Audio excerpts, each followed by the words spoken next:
السلام علیکم مومنات، آج آپ کی خدمت میں سورہ فاتحہ کو لے کر حاضر ہوئی ہوں۔ سورہ فاتحہ کی بھی بے انتہا فضیلتیں ہیں کہ مولا امیر المومنین علیہ السلام فرماتے ہیں کہ اگر میں چاہوں تو سورہ فاتحہ کی تفسیر میں اتنی کتابیں لکھ دوں کہ جو 70 اونٹوں پر بار ہو سکیں۔ یہ تفسیر انوار القرآن میں ذکر کی گئی ہے، یہ مولا کی حدیث۔ اور اس کے علاوہ بے شمار فضائل ہیں سورہ فاتحہ کے۔ ایک فضیلت یہ ہے کہ ایک مرتبہ سورہ فاتحہ پڑھنے کا ثواب ایک قرآن پاک کو ختم کرنے کے برابر ہے۔ تو اس سے دیکھیں ہمیں یہ بات بھی پتہ چلتی ہے کہ ہم جب مرحومین کے لیے ایک سورہ فاتحہ اور 3 مرتبہ سورہ توحید پڑھتے ہیں تو گویا ہم ان کو 2 ختم قرآن کا ثواب پہنچا رہے ہوتے ہیں۔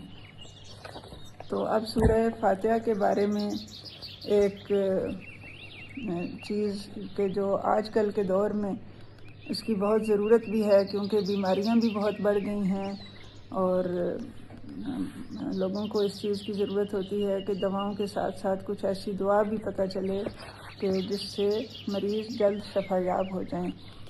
تو تفسیر القرآن میں علامہ ظفر حسن امروہی صاحب نے یہ لکھا کہ فرماتے ہیں کہ میں نے اس کا کئی بار تجربہ کیا اور اکثر مریضوں کو یہ عمل بتایا اور وہ شفا یاب ہوئے۔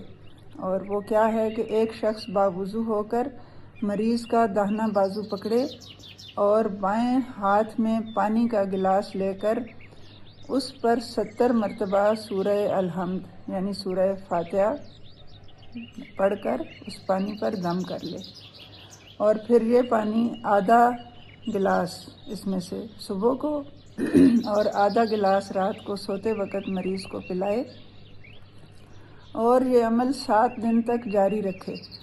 لگاتار 7 دن یہ عمل کرے تو مریض کو انشاءاللہ شفا حاصل ہو جائے گی۔ اللہم صلی علی محمد وآل محمد وعجل فرجہم۔ والسلام علیکم ورحمۃ اللہ وبرکاتہ۔